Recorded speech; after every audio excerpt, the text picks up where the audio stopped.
Ngibuza ukuthi ngijolela wathini. Umbuzo ngeke ngize ngiwuvume vele lokho ngisho kuthiwa kuyenzeka into kanjalo. Because ngifuna ukuhlezi ukhona empilweni yami njengomuntu engimthandayo.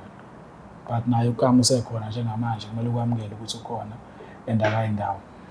Ngamukele. Ayikho into indlela esingenza ngayo kumele ukwamukele ukuthi ukhona.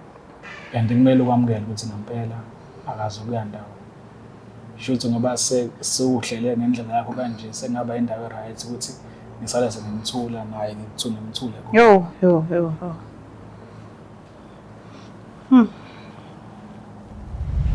Yazi uma sengibona ngiyamfanisa nale ntombazane ojwayele ukuyiposta ngathi manje ngibuza ngathi kuyona usisi wakho. Usisi wakho. Usisi. Buye ngibe usisi kodwa futhi usisi wazisa kanjani? Ngiyabuza. Noma nibuye nithandane futhi nosisi wakho. Ubuye kube khona ukubenzayo. Iqiniso ukuthi umuntu engithandana naye. Lena engikwazi ukubele. Kanjani uthe ngusisi? Nawe ngiyacela ukuthi ungixolele. Oh yena uyaposta mina ngiposta. Uyaposta yena kuyazi ukuthi mina ngizokwazi. Sisakwazi ukuthi uzokhalela ukuthi uyaposta.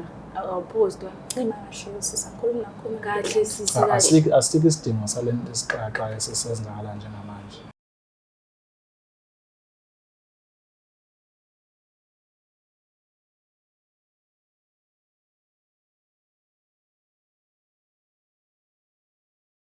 Ngiyanibingelela nonke ababukeli bayo iBlack Life TV uhlelo esilibiza ngokuthi umfunani umuntu wami. Elami igama nguStufuza Dlanga Madlezulu.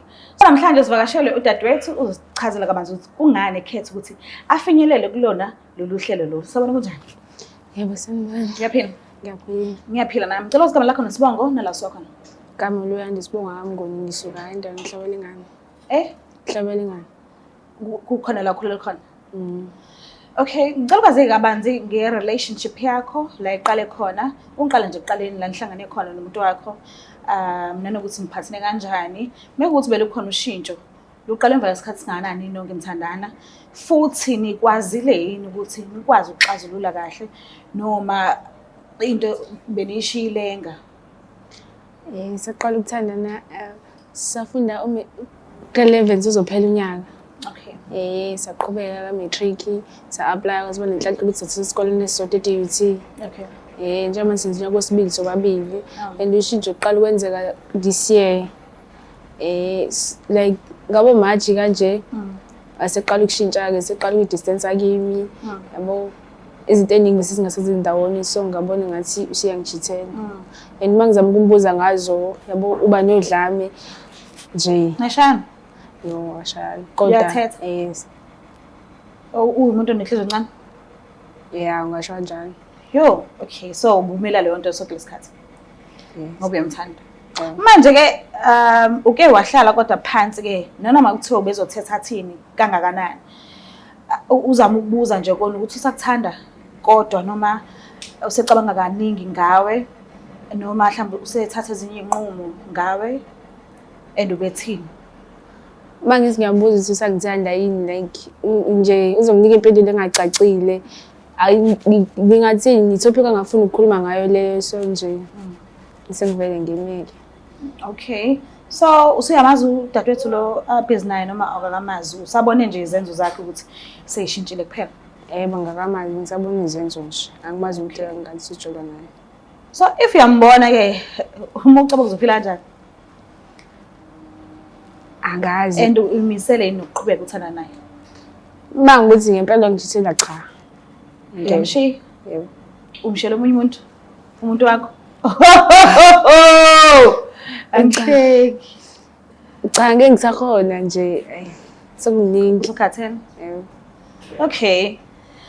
Kulungile ke. So sixhumanile naye umuntu wakho ukhona kuthoma nomunye umuntu. So ngicela unginike isikhathi sincane. Ngikwazi ukuthi ngikhulumisane nabo boba u2 qala mase ngiyakulanda ke mase siqedile. Okay.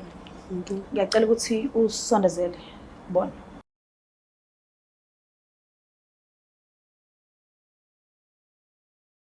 Sanibonani njani? Siyaphila kanjani sisi? Ngiyaphila. Nixabene yini? Cha. Ni right? Yebo. Oh okay. Ngicela ukuthi igama lakho nesibongo nala usakhona. Oh, igama lami mina nguKamo Wangubani. Ngisuka eHluhluwe. Kamo. Yebo. Waka? Ngubani. Qingithini Kamo? Engikaze ngababuza abazali. But mase kuphelele uKamo Khelo. Oh, okay. Kukuphi khaya? eHluhluwe. Ngicela kwenzele zakho. Uthe Wangubani? Yebo. Okay, nilabo ukubana laba bangayisiki imino. Lutho. Okay, ukhulelephi? Ngikhulele khona eHluhluwe. EHluhluwe. Yebo. Ngicela uzigama lakho nesibongo la sokhona. Oh, igama uSiphiwe Kansele Sibongo. Tsele. Yes. Kuphi emakhaya? Emakhaya ngisemntokatoba. Okay. So ngicela ungichazele kabanzi ke ngobudlelwane benu la kuqale khona. Waqala kumbonisisa. Usisi ngiqala ukumbona kulonyaka. Okay. Kuqala unyaka ezofuna indaba yesikole. Okay. Yes. Okay. So ngase ngabona intombi ke. Okay. Kodwa uze ngimeshele kwakumele ngimsize because ngangingamazi ngamsiza ke kwaze kwafika ekuthenini ke ngalibika udaba lwami kuyena. Okay. Yeah. Yini oyithanda kakhulu ngaye? Wayezothile. Oh, okay. Njengoba nje namanje umbona nje ukuthi uzothile. Futhi umuntu osuke emakhaya kanti nami sikuhlangothi indoda phesheya kothukela. Oh, okay. Yes. Akathethi whenever ngigejene.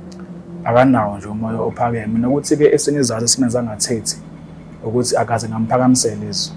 Okay. So kuya kungithusa mase ngimbona ephakamisizwe kuzofika umbuzo kumina ukuthi ukufunde kubani because mina ngikwenza. Wena wenza. Yes. Okay. So the time nisaqala ukuhlangana mhlawumbe ngoba wawunayo umuntu othanda naye ngaleso sikhathi noma cha? Wayekhona umuntu okhona ngaleso sikhathi. Okay. Yes, Kwase wayekhona. Indlela ebesiphila ngayo mina naye. Yagcina simsusa lo bekhona. Okay. Yes, wagcina ke sesala ke seyibusa inhliziyo yakhe. Okay. Ithi ngiqhathi kancane. Mhlambe ekuhambeni lesikhathi uyimisele ngokumthelela futhi umunye udadewabo uzoba senhlizweni eyodwa yakho. Njengendoda yasemakhaya ngikhulele efamilini esithathwa isithembu khona. So ukugcina uma kufika lapho bengagcina kufikeka futhi echazeleka noma ngayona into esake sayikhuluma mina naye kodwa into amaningi amathuba ukuthi yenzeke. Uyezwa Kamo? Yebo, ngiyezwa. Ufika kanjani? Yebo, uqanile ikhanda nje hayi. Njengomuntu ongakholeli isithenjini. Okay. Angiyizwa Isidalo le. Ayizwa? Ngiyakuyizwa isidala le. Angeke. Ushiya phansi. Yeah. Noma kuthiwa sekukhona abantwana still uyoshiya phansi. Ngisho sengathi kukhona abantwana. Ngisho kuthiwa sekushadiwe futhi. Ushiya phansi. Mhlambe uma sekushadiwe. Okay. Yini nithi nakhulu ngayo? Ukuthi uyangeza isikhathi sakhe. Uma ngimdinga uhleze khona for mina. Okay. The time uthaqala ukuhlangana wawunayo boyfriend noma cha? Cha. Okay. If ngakuthiwa ngikubuze sisoba u2 uzongiphendula ngale ndlela ngiphendule ngayo manje ukhona yini?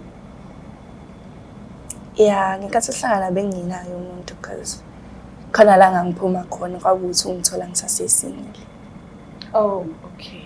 No, yes. So if kuyenzeka kuyaqonda ukuthi uyabona ukuthi khona umuntu abhizi naye kwezothando manje angakaze akutshele lutho ngaye njengoba wazi ukuthi uwedwa kuyena.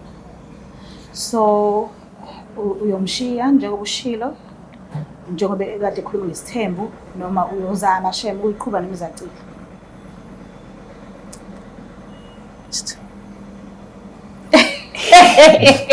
Ay, yabanje afezulu mina ngiyazi lento. Ukushiya kungaba nzima kodwa futhi nokuhlala kungaba nzima ngazi ukuthi ukhona umuntu okhona. Okay, wena ufuna okwakho wena. Yeah.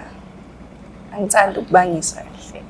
Mtsele, ngicela kwazi la, if ngakuthiwa kuyenzeka ngelunye usuku, uyathola ukuthi uKamo umatasa nenye insizwa thizeni. Uyoshiya phansi noma uyobona ukuthi wenza kanjani ukuthi bahlukane kodwa niqhube nomuntu wakho. ngiyoshiya phansi angeke ngize ngiqhubeke because ukuqhubeka kwami ngizohlezi nginombuzo ukuthi if ukuthi siyavumelana ukuthi uyamiyeka what if uyakuphinda ngoba ukwazi ukuqala Yeah. so kunokuthi size sifike kutheni siyalwisana ngcono kube ukuthi bayaqhubeka because umvumele ngikhona sho ukuthi khona ayibonile kimi bese ngiyahlehla. No, ngiyakuzwa. Ngisafisa ukuthi ngiphinde ngixoxisane nani kuningi ngisadinga ukwazi kodwa okwamanje nginesipho ngifisa ukuthi ngidlulisele sona noba u2.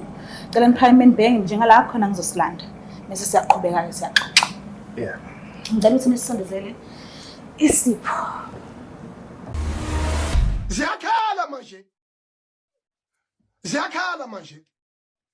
Ngiyafisa ukuthi ngidlulise ukubonga kunina nonke nikwazile ukuthi niphumelele kade kuyiwe emanzini beyohlambulula nje abantu abanye bahambele ukuthi bavulele inhlahla zabo abazalwa nazo ngiyabona sibonile niphumile ngobuningi benu siyabonga futhi kakhulu into engijabulisayo mina ukuthi ngibuka ukuthi indlela enikhuthalele ngayo impilo zenu isho likhulu nakuthina esifakile isandla ukuthi nigcinene right so osalileke noma ungenzeka ukuthi ubefisile inkosi yami washo ukuthi akwazi ukuthi aphumelele kulokho kwedlule so abaphathi bakwimpande zama-Afrika baphinde bakuveza futhi ukuthi bayayisa futhi abantu ngomhla kuSeptember so mewukuthi usalile kulokho kwedlule lisakhona futhi ithuba ngomhla September kuyobe kuyiSunday so ama testimony ke asengenile bakithi noma ngingakatholi ikhathi ukuthi ayisende yakhe testimony usangayisenda nje ku 062 219 7748 nakho kunye ngafisa ukuthi ngikukhohlwe lapha kwimpande zama-Afrika bathe ngoba naku August kuyinyanga yabantu besifazane so yonke into isespecialini nama products ezinsizwa nawo futhi asespecially nakubona abantu besifazane kuphela ngoba nakho sithi inyanga yabantu besifazane kuphela so September ungasali kuyobe kuSunday kuyobe kuyiwa futhi emanzini okwakho ukufona nje ku 062 219 7748 ubuze ukuthi njengoba kuzoyiwa emanzini yiziphi izinto okudingeka ukuthi wena uziphathe uma ngabe uzongena emazini osisike abasebenza epharmacy bazongichazela zonke izinto okudingeka ukuthi niziphathe and ngiyacela ezinye izazo ningayikhohlwa bakithi nenze sure ukuthi niyabuzisisa niyaphatha ngendlela enzobe niceliwe ngakhona kusawukuhlangana futhi lapha Shell Garage ku Soldiers Way la kade kuhlangene khona ekuqaleni nakhona futhi kuzohlangana ngo6 ekseni angeke ke lize lishona ilanga bekade bekhona babonile ukuthi asithathanga ilanga lonke omkhulu uzamile ukuthi asheshise nakhona hayi ukuthi ubesesheshisela ukuthi abantu abarojwe cha siyazi ukuthi ziningi izinto ekufanele nizenze nanosukwini kwayinathi ningi imsebenzi esibhekile usuku nosuku so besingafisa ukuthi kululeke isikhathi akekho umuntu ozothi ulibale kade kuyiwe emanzini wafika late kuba ngeke nje ufike sekuhlwile uzofika kusakhanya vele because kuzobe kuphuthuma kodwa lokho kuphuthuma akusho ukuthi nizobe nirojiwe cha yonke into izokwenziwa kahle ngesnack so mengalithola ngithuba ngoyedlule alingaphuthi ke futhi nalokho bye ngiyacela usindezele isipho usibeka la ngicela ukuthi niphendukeni umfowethu ahlala ngale udadewethu uhlala ngale umfowethu ngala udadewethu ngale ubona ngibona umuntu engizamana naye Mrs. Oh Ntsele uyamazi uSofia manje khona mhlawumbe ubudlelwane nabo noba u2 noma cha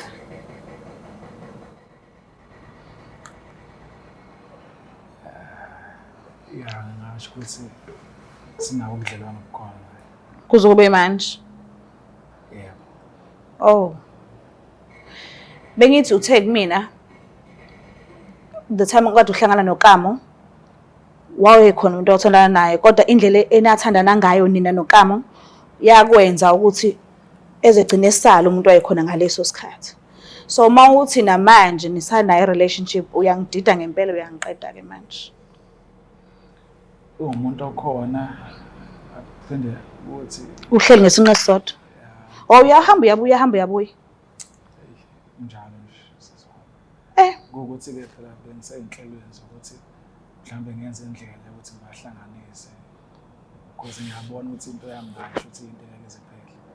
Oh. Ngapha uma ngubani ngiyamthanda.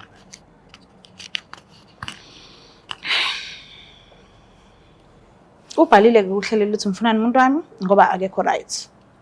Uyabona ukuthi khona isiphithiphithi obhizinesi and ayimphathi kahle leyo nto leyo. Ingakho ehluphile ngokubhalela kwisho ethi mfunani umuntu wami. So ngiyacabanga ukuthi unayo imibuzo afisa ukuthi akubuze yona, ngiyacela bandla umphendule ngokweqiniso okukhululekisa nje inhliziyo yakhe azazi ukuthi ume kuphi nawe. Ungabuza anything. Qale nje ngifuna ukubuza ukuthi usangithanda yini.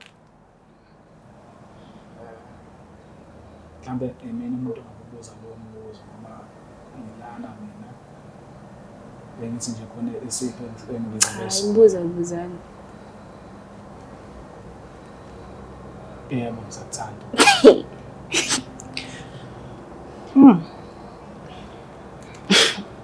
Okay.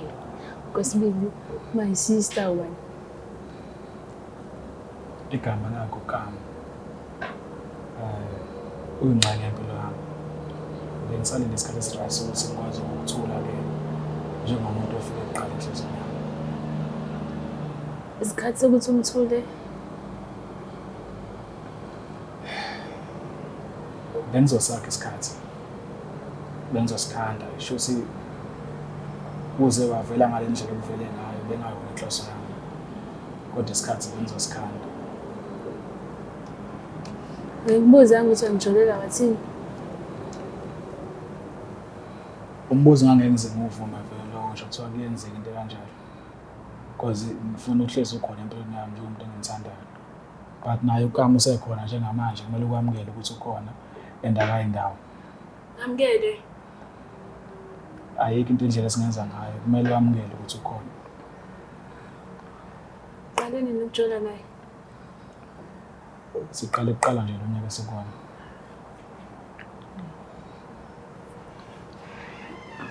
And kumele ukwamukele ukuthi ngempela akazi ukuya ndawo.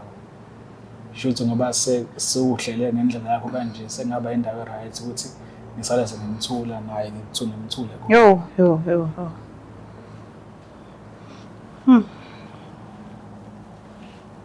Kama. Unothando.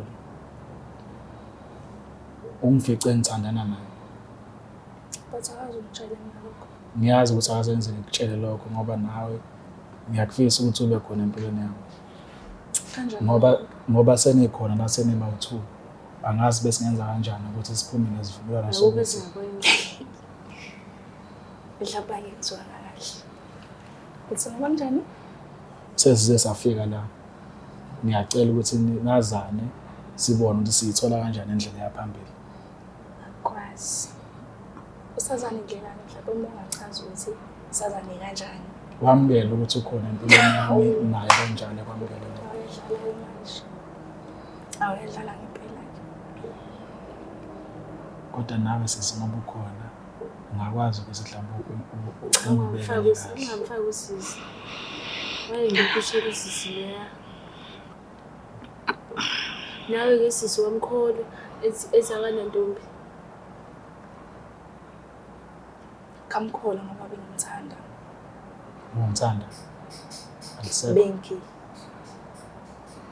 Salisekho manje ngoba sesisekwenzeke ngale ndlela okwenzeka ngayo. Cha phela ngithi manje ngiyangicacela ukuthi kahle kahle mina kule relationship bengiyisilima ngithi wena nomuntu and kuyacaca ukuthi kade ngabandawonye.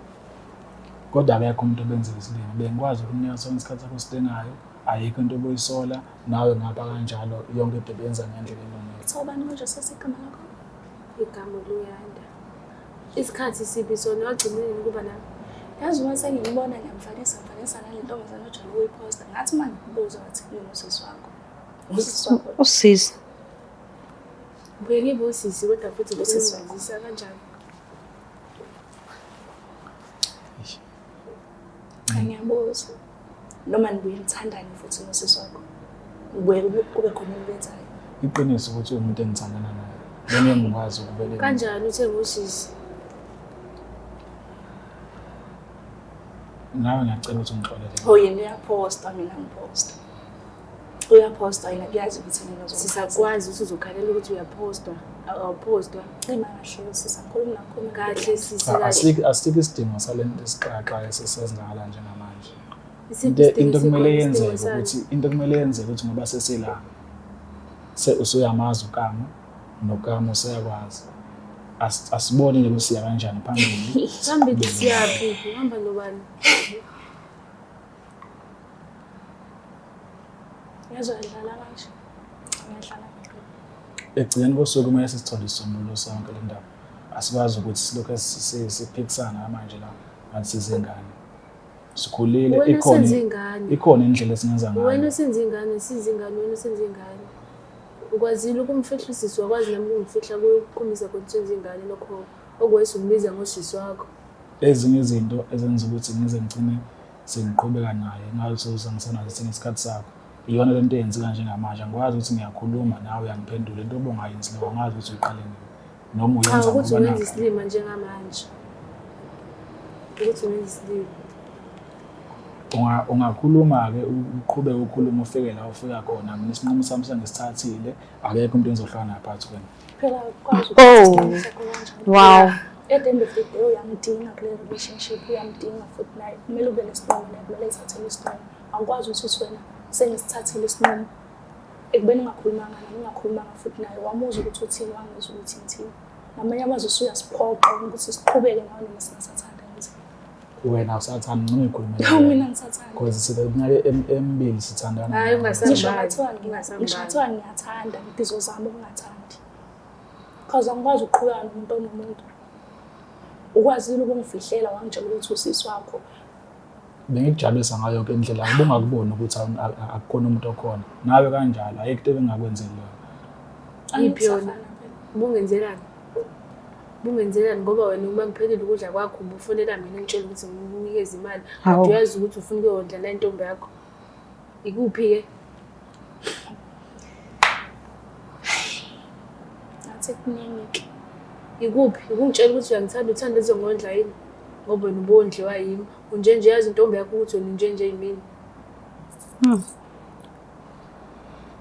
Kodwa ezinye izinto phela buzenza ngoba nakho ungithanda. Benzenza ngoba ngithanda kodwa akusho lokho akunika imvume ukuthi ungenza isilima. Akunikezi futhi igunya lokuthi hambe ungijolela, hambe ondla amanye amantombazane ngemali yami. Mhlawumbe ngilicela uxolo kuloko. Ngiyabona iphutha lami ukuthi ngize ngayifaka ebudlelwaneni nomunye umuntu ekubeni ukhona ungithanda wenza yonke into. Ulisela ukuthi ubanjiwe ukuthi uyajola noma ugciselana. Okay, akungena ngasitholeni indlela ukuthi siye phambili. Indlela yani siyaphambili hamba nobani.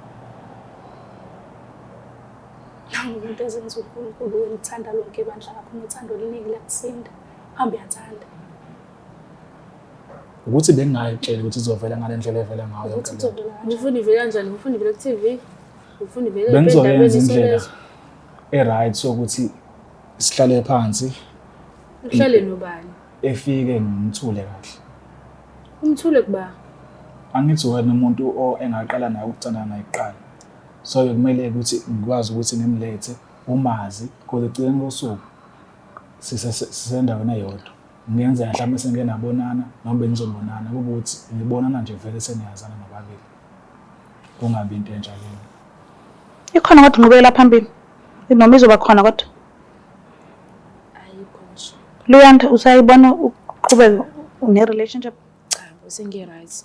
kamo Angiyiboni ngiqhubeka. nisho kanjalo ngoba nakho sisakhona sonke la noma nisazophinde nibuye noshintsha umqondo. Cha, mina ngisashintsha umqondo wami. Because icacile ukuthi bengisidingo sonke lesi sikhathi. So, Nami angiyiboni ngishintsha umqondo ngoba ekwazile ukwenza manje shuthi usangawenza futhi. Bazo bathi nitsele boba u2.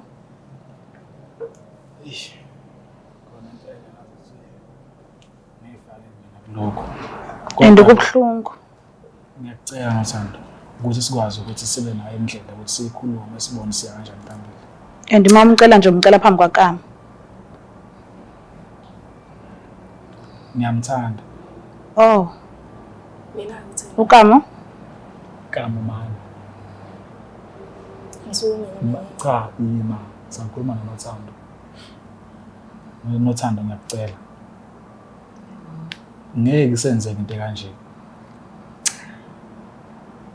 Sengike right. Kam.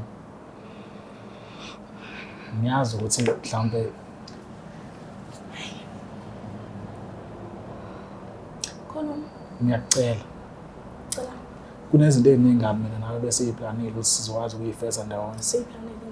Njengamanje sizofeza kanjani izinto masukhetha ukungishiya ngayo indlela ongishiya ngayo. Sizoyilungisa yonke lento ziningabe izinto zidlula kuzona nale incane sizodlula kuyona. Incane amama yibu incane. Ngihleli nawe mina la uyangikhohlisa nginesilimo. Okwenza ukuthi uyamposta ungahide. Ngiyambuza ukuthi usisi wakho uthi ngihlale kahle. Ngicabanga ukuthi mhlambe siyasidinga isikhathi sokuthamba sizohlala kahle. Isikhathi sidinga ukuhlala nobani uthini uchazani chazela bani Uma ukuthi awusamthandi ngicela ukukukhulula.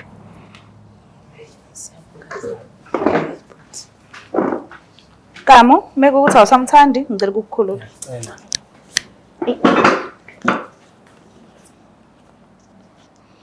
Buka lapha ekhaya niyazibonela nani ukuthi siphethe ngani silana ke ngenxa yamanga. Ngiyacela ungakhohlwa ukuthi usubscribe bese like bese uyashare. Ngiyithanda kakhulu. Bye.